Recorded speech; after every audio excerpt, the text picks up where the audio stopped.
तो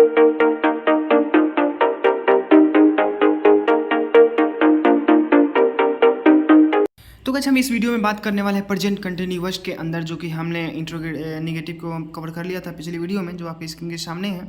और हम इस वीडियो में गाइस हम देखेंगे प्रेजेंट इंट्रोगेटिव का, जो कि आपके सामने में देख सकते हैं प्रेजेंट। तो वैसे इस वीडियो में हम देखेंगे प्रेजेंट कंटिन्यूअस टेंस के इंट्रोगेटिव सेंटेंसेस का, जिसका कंसेप्ट पूरी तरह से आपके सामने है। इज एम आर पहले लिख दें, जो हमारा स्ट्रक्चर कहता है, देख सकते हैं इंट्रोगेटिव सेंटेंस का। इज एम आर पहले लिख दें, सब्जेक्ट लिख दें, तब लिखे भर में आईएनजी और तब ऑब्जेक्ट लिख देंगे। ठीक है, सीधी सीधे कंसेप्ट है इसकी।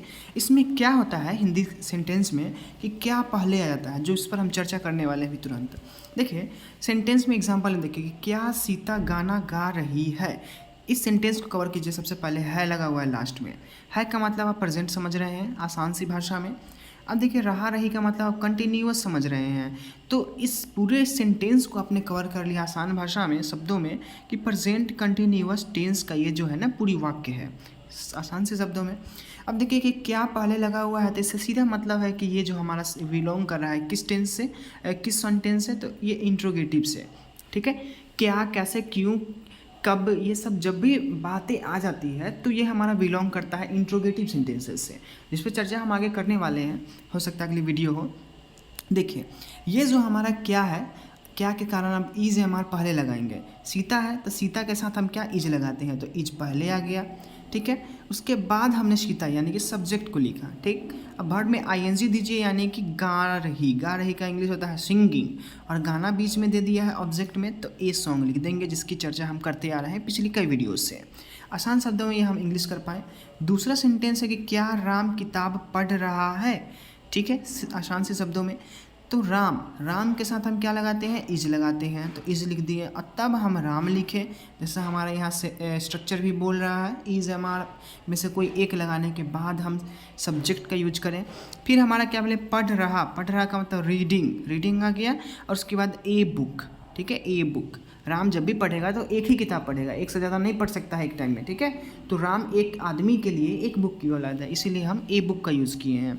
तो ये आसान से शब्दों में हम इस चीज़ को कवर कर लिए हैं। तो कैसे उम्मीद करते हैं आपको हम समझा पाए होंगे प्रेजेंट कंटिन्यूअस टेंस के इंट्रोगेटिव सेंटेंसेस का। इसी तरह से और भी जो है ना आप सेंटेंसेस को बना सकते हैं टेंस के अंदर इंट्रोगेटिव और निगेटिव वाक्य। ठीक है, आपके सामने स्क्रीन के सामने देख सकते हैं यहाँ पे कि इंट्रोगेटिव सेंटेंस और प्लस में निगेटिव सेंटेंस, यानी कि केवल और केवल नहीं की मात्रा इसमें आ जाएगा, बस, और कुछ फ़र्क है नहीं। चलिए, इज एम आर पहले आ जाएगा, फिर सब्जेक्ट और सब्जेक्ट के बीच में नॉट आ जाएगा, और तब हम वर्ब में आईएनजी का यूज करेंगे, तब ऑब्जेक्ट को पटकेंगे, तब ये प्रश्नवाचक चिन्ह जरूर देंगे। चलिए, क्या मैं किताब नहीं पढ़ रहा हूँ, सीधी सीधी बात है। सबसे पहले टेंस देखिए किस टेंस में है। हूँ का मतलब आप समझ रहे हैं कि प्रेजेंट है, आसान से शब्दों में। रहा रही का मतलब आप समझ रहे हैं कि कंटिन्यूअस में, आसान से शब्दों में। तो आप समझ गए कि ये सेंटेंस हमारा प्रेजेंट कंटिन्यूअस टेंस में है। ठीक है, चलिए, क्या मैं किताब नहीं पढ़ रहा हूँ। क्या मैं का इंग्लिश होता है आई, और आई के साथ एम, तो एम हमारा पहले चल जाएगा। क्यों पहले जाएगा, क्यों जाएगा भाई, क्योंकि क्या पहले आ गया ना, तो इसीलिए हम जो हैं एम भी पहले लगाएंगे। हमेशा याद रखें, आपको हम ये कंसेप्ट प्रेजेंट इंडेफिनिट टेंस में ही दे दिए थे कि क्या अगर पहले रहता है कोई भी सेंटेंस में, तो उस सब्जेक्ट के साथ लगने वाला जो भी होता है ना, उस चीज़ को हम पहले लगाते हैं। जो वर्ड हमारा एम है, तो सब्जेक्ट हमारा आई है, तो आई के साथ एम लगाते हैं, तो एम के लिए हम पहले एम लगाएंगे। क्यों, क्योंकि क्या पहले है। चलिए, उसके बाद हम नहीं लगा हुआ है तो नॉट लिखेंगे, जैसा हमारा सेंटेंस बोल रहा है स्ट्रक्चर।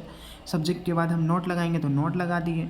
अब इसके बाद वर्ब में आईएनजी बोल रहा है, यहाँ दिख रहा है ना आईएनजी, तो हम यहाँ पे पढ़ रहा, तो रीडिंग लिख देंगे इसका, वर्ब में आईएनजी। उसके बाद बचा क्या, किताब, तो किताब के लिए ए बुक लिख देंगे, सीधे सीधे आसान शब्दों में। चलिए, क्या वह स्कूल नहीं जा रही है, सीधी सीधी बातें हैं। आप जान रहे हैं से प्रेजेंट में है और रहा रही से कंटिन्यूअस टेंस में है, आसान शब्दों में। चलिए, वह का हिंदी इंग्लिश हो जाएगा सी यहाँ क्यों हुआ, क्योंकि रही बता रहा है, ये शो कर रहा है कि ये स्त्रीलिंग के लिए है, तो सी का यूज करेंगे। तो सी के साथ हम इज का यूज करते हैं, तो इज पहले आ जाएगा। क्यों आएगा, क्योंकि क्या जो है ये पहले विराजमान है अच्छे तरीके से, इसीलिए। अब इज लग गया, सी लग गया, तो बचा क्या, तो यहाँ से देखिए स्ट्रक्चर में इज एम आर में से बाद सब्जेक्ट है, तब नॉट, तो नॉट लगा दिए। उसके बाद क्या बोल रहा है, वर्ब में आईएनजी बोल रहा है, तो हम जा रही का इंग्लिश होता है गोइंग लगा दिया। गोइंग के हमेशा बाद हम जानते हैं गो, गॉन, गोज जो भी लग जाता है, उसके बाद हम टू का यूज करते हैं। तो गोइंग टू, अब बचा हुआ स्कूल है तो स्कूल को हम लिख दिए। आसान से शब्दों में क्वेश्चन मार्क को कभी नहीं छोड़े, इसे हमेशा फेविकॉल से चिपका दें। तो इस तरह से हम जो है इस वाक्य को पूरा करते हैं।